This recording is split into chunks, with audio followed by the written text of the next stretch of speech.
In other news, the Central Bank of Nigeria is set to launch the pilot scheme of its digital currency on October 1st, 2021. Ahead of the launch of the Central Bank of Nigeria's digital currency, the official website for the eNaira went live at the weekend and recorded over 1 million hits in the space of 24 hours. Well, now the central bank says the eNaira will operate as a wallet against which consumers or customers can hold existing funds in their bank accounts. But what will this digital currency mean to Nigeria? From Triple E Media, I'm Rahmat Muhammad, and this is The Backstory.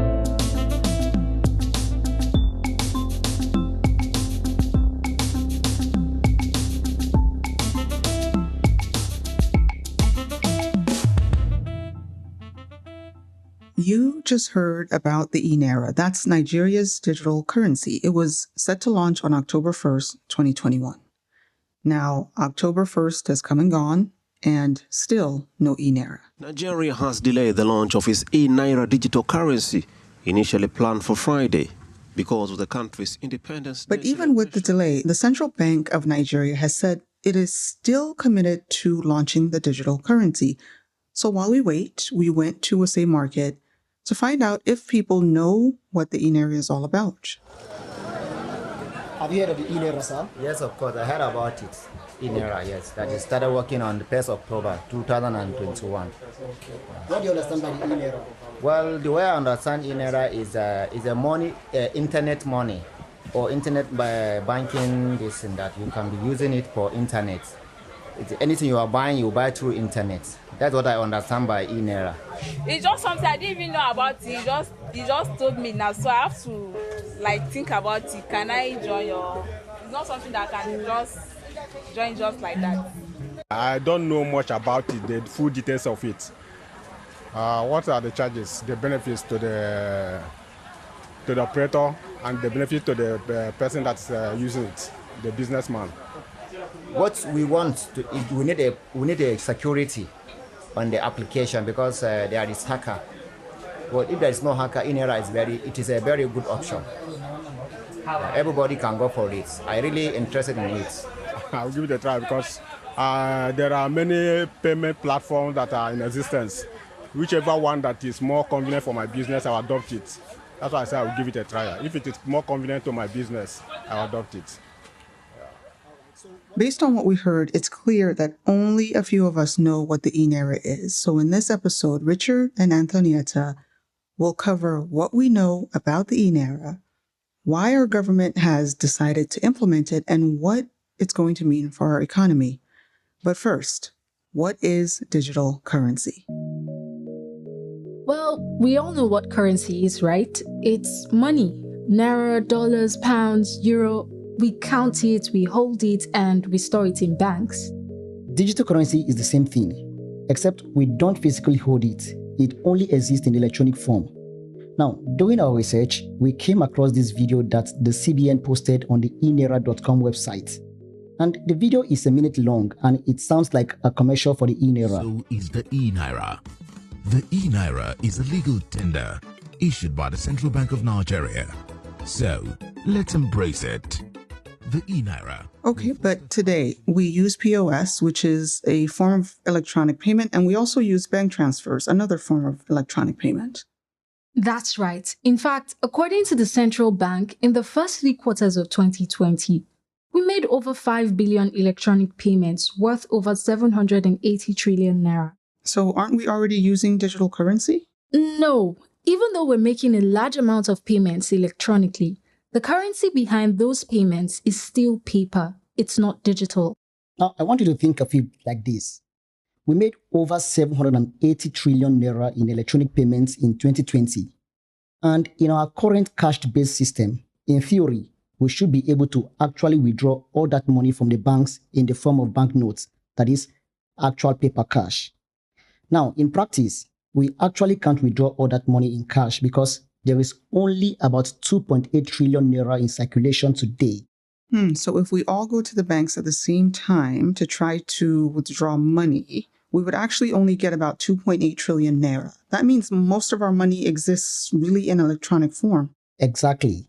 And digital currency will remove all paper. We won't see banknotes anymore. So in the future, when we make electronic payments, the currency behind those payments will only exist in digital form. No more paper notes. That means we can't hide stacks of money behind our walls anymore. Nope, we can't. And we can't tell the EFCC that a snake swallowed the money. No. All of those shenanigans will come to an end. In the future, the only way to store and use money will be in digital form. Okay, so what do we need to do to be able to use this eNaira? So first of all, you need two things. One, you need a smartphone. And two, you need to have data to access the internet. And with that, you can go to the Google Play Store or the Apple App Store to download the eNaira app when it becomes available. Now, according to the Central Bank Director, Musa Jimo, who spoke to Channels Television, once you download the app, you'll get instructions. Very simple instruction that you go through in connecting to your bank to register or create an e-wallet for you. And so once the e-wallet is your bank will go through the identification and verification process to create that e-wallet for you. Hang on, you just mentioned a bank and he did too. Does that mean that you need a bank account to have this e-wallet? Well, there are different tiers of users and some will need a bank account while others will not. We'll come back to that a bit later. Okay, but what if I have multiple bank accounts? Do I have one e-wallet for all the accounts or do I need to have different e-wallets for each account? We are not 100% sure what happens in that case. Our guess is that you will still have one e-wallet and then the banks will link all that one. All right, let's say I have this app and I have my e-wallet. Then what? Then you need to put money into it. And the way you do that is you transfer money from your bank account to the e-wallet. And that's it. You're ready to spend. Okay, great. I have an e-wallet. It's got 10,000 eNaira in it and I want to go to ShopRite. What happens then? Well, again, we are not 100% sure how it will work in Nigeria. But we will take a guess based on what other countries are doing. You can go to ShopRite and you collect everything you need into your basket. You go to the cashier and you scan your items just like normal. But instead of POS or cash, you pull out your smartphone, you open the e-wallet, and the cashier will have a scanner that he or she will use to scan your e-wallet. The digital money then moves from your e-wallet to ShopRite's e-wallet, and that's it. You collect your receipt and you leave. Okay, but what if I'm at the cashier and I've run out of data or my phone has run out of charge? Yeah, we're not so sure what's supposed to happen in those cases. Obviously, the e-wallet may not work without data and definitely won't work without charge. So there has to be an alternative to allow you still make your purchase. And that's probably why this implementation was delayed, to allow CBN to work out all these issues. Okay, what if I lose my phone or I get a new phone or I want to use another person's phone to access my e-wallets? Well, again, we're not exactly sure what will happen. But our guess based on how the bank apps work today is that your e-wallet will only work on the phone that you registered it on. So if you lose your phone or get a new one, you may have to register all over again. What if I go to a merchant and they don't accept any kind of electronic payments? They only want to deal with cash. How do I get cash to pay them? In that case, you transfer the 10,000 Naira out of your e-wallet back into your bank account and you go to a bank ATM or to a POS agent like you do today and you withdraw the cash. You can also deposit money into your e-wallet through a POS agent. Guys, how much am I paying in charges for all these transfers? I'm transferring from the bank to the e-wallet, from the e-wallet to the bank, from the e-wallet to the merchant. What are the fees? Well, again, we don't know for sure. For now, CBN has not said anything about fees. But nothing in life is free, so at some point there will be fees. It's just that we don't know if it's going to be less, the same, or more than what we pay now. Okay, that's all fine and good if I have a bank account. What if I don't have one? The CBN hasn't really confirmed this on its website, but Tech Cabal has reported that the CBN has released some guidelines. And according to the guidelines, there will be 3 tiers of users. Tier 1 is for people who don't have a bank account. They can sign up for the eNaira using just their BVN, but they are limited to having a fixed amount of 300,000 Naira maximum, and they can only transfer 50,000 Naira daily. Now, according to CBN, as of 2020, 37% of our population is unbanked. That's about 60 million people without bank accounts. For the other users, tiers 2 and 3, the e-wallet will need to be integrated into an existing bank account. Those tiers have higher deposit and transfer amounts. Okay. Where can people go in order to find out all this information about the eNaira? There is a website, eNaira.com. It's a CBN website, and there's a community page where members of the public are free to post questions and responses. We spent some time reviewing the site, and people have a lot of questions. Questions like, what are the security measures to avoid scam and scammers from hacking this app or making a duplicate of it? We don't really know the type of security measures CBN is taking. What is the exchange rate between eNaira and the physical Naira? We know the answer to that one. The rate is 1-to-1. That is, 1 Naira would be equivalent to 1 eNaira. People also asked, can I transfer my eNaira to a foreign account? We don't know. Some people ask, can eNaira be swapped? Like, can it be exchanged for other currencies like Bitcoin? We don't know the answer to that. Another question is, if the eNaira account is hacked or mistakenly tampered with by unknown persons, is there any way it can be retrieved, or is there an identification process? We don't know the answer to that one. Another question, if the eNaira is hacked, can we be assured that we can still access our money?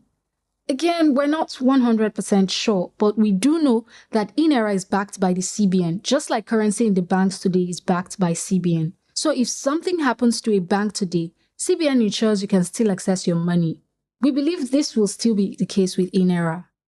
It does sound like CBN still has a lot of work to do to answer all these questions and to educate people on eNaira before they can even launch it. And maybe one of the most important questions that they need to ask is why? Why do we even need to switch to eNaira?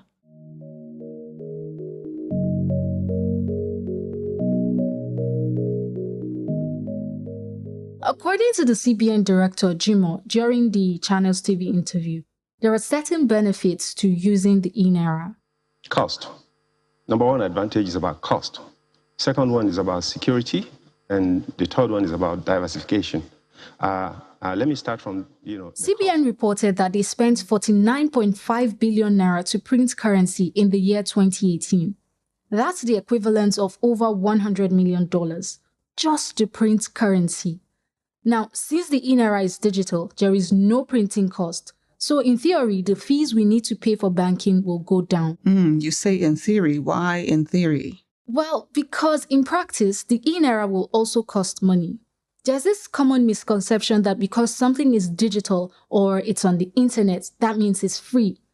That's not true. There is the cost to maintain the servers that will hold all the data on transactions. There's the cost to maintain backup servers in different locations in case one server goes down. There is the cost to ensure security on the servers to prevent cyber hacks. There's also the cost to audit the record periodically to ensure that the systems are working the way they are supposed to work. We don't know for sure how much the eNaira is going to cost to launch and maintain, but we are thinking it will be much less than the $100 million we spend today to print and to maintain paper currency.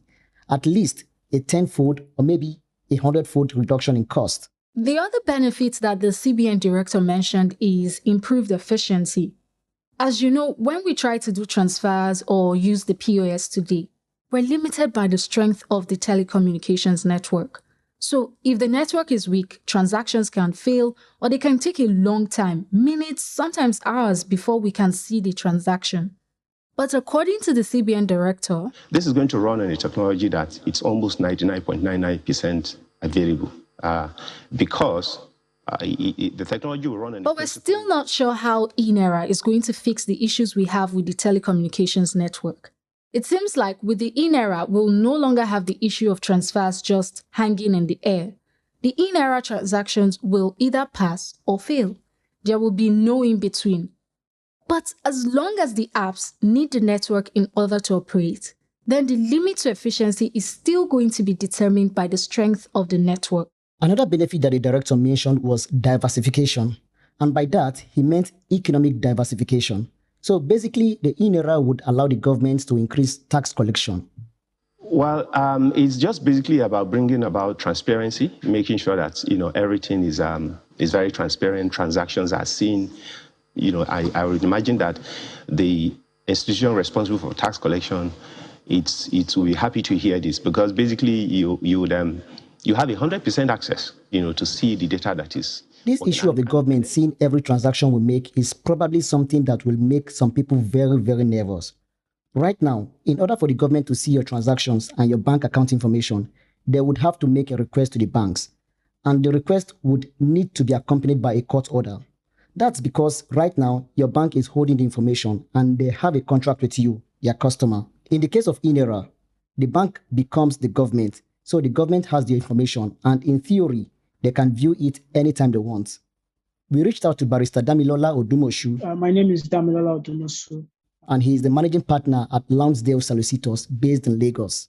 I am also the head of the technology and intellectual property units of the firm.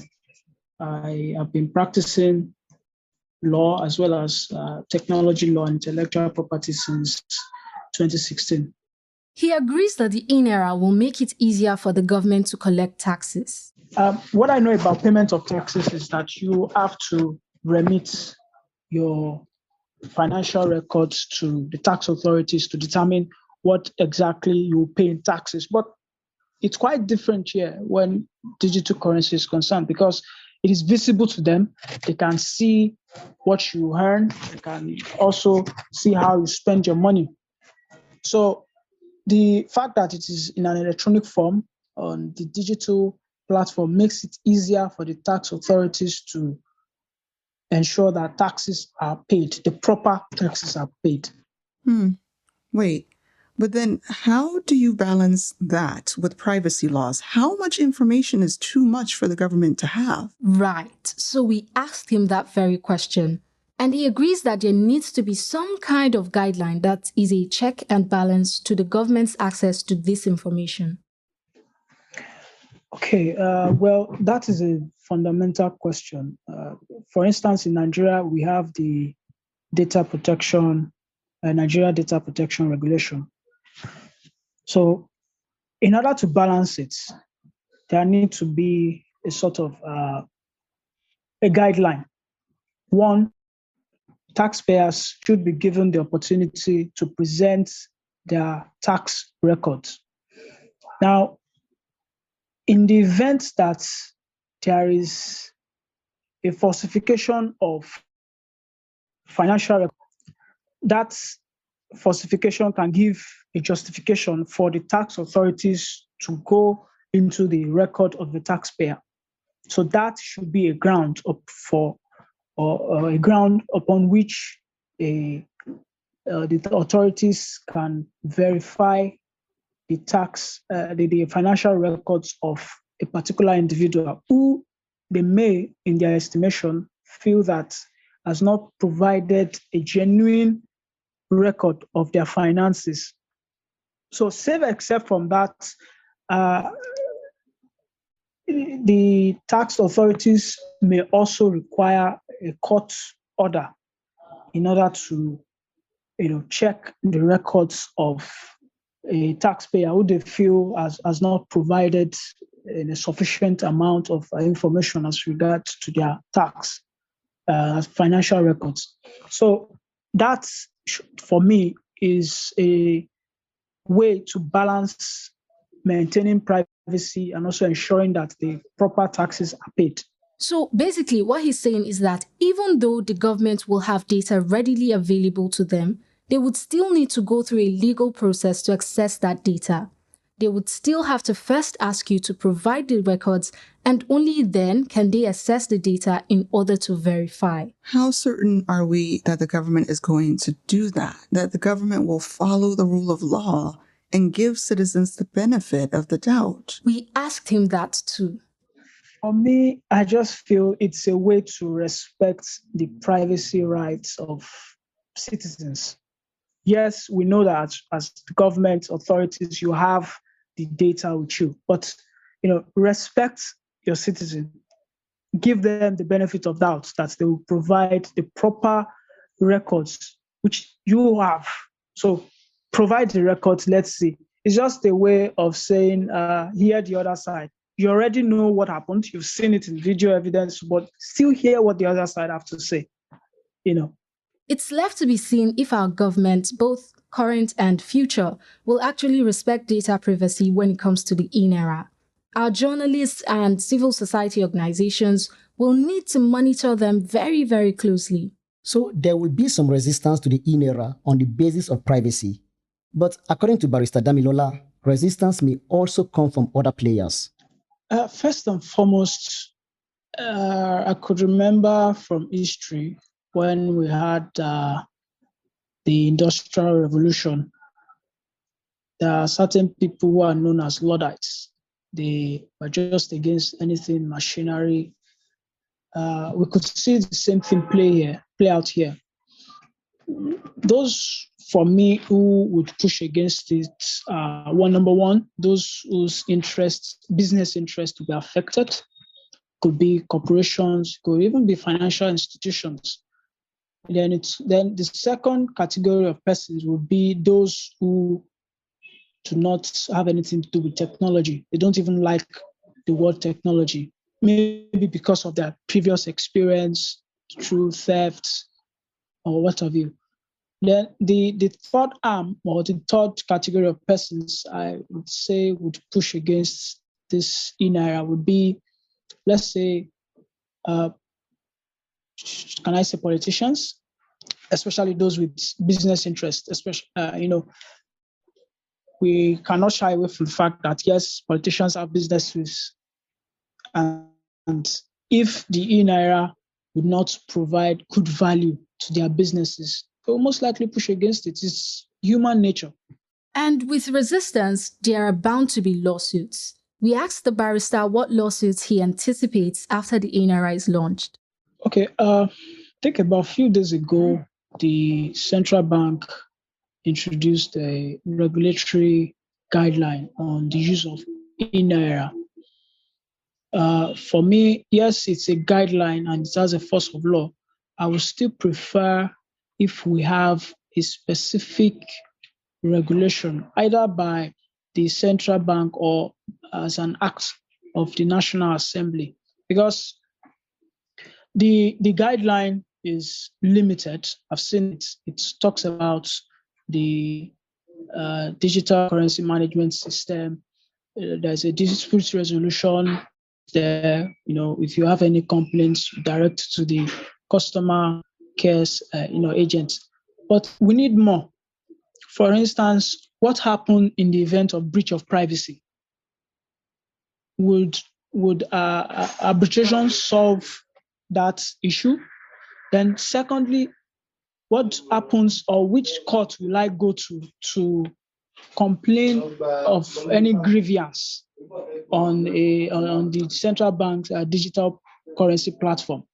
So these are some of the issues that the central bank really needs to sit down and look at to come up with an holistic regulation or legislation for the. And then another thing which also came to my mind is this: in the event of a cross-border transaction, a transaction which emanated from Nigeria, and to be, let's say there's a trade relation between a Nigerian merchant and a Chinese merchant, but monies were to be exchanged using the eNaira digital currency platform, and there's a dispute. Would the Nigerian court have jurisdiction in a cross-border payment issue, or would the Chinese court have jurisdiction, or arbitration is all that is required by the parties? These are not addressed by the guidelines. So we need more. We need either a regulation considering all these issues or a broad legislation by the National Assembly. That last point, the one he made about trade with other countries like China, I didn't even think about that. The eNaira is going to allow for easier cross-border transactions. So what does that mean for our economy? According to a report by The Cable, the CBN Director of Information Technology said that this eNaira should increase cross-border trade. But the critical question we have is, cross-border trade with which countries?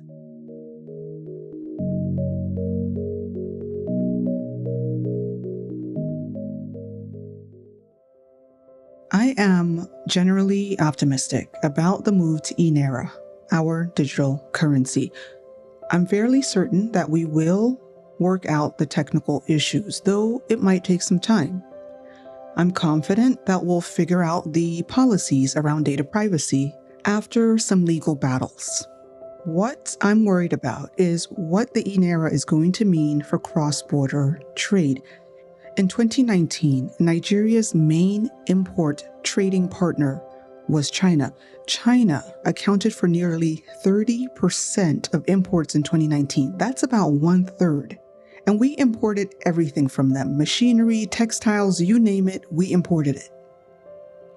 Our main export partner in that time was India.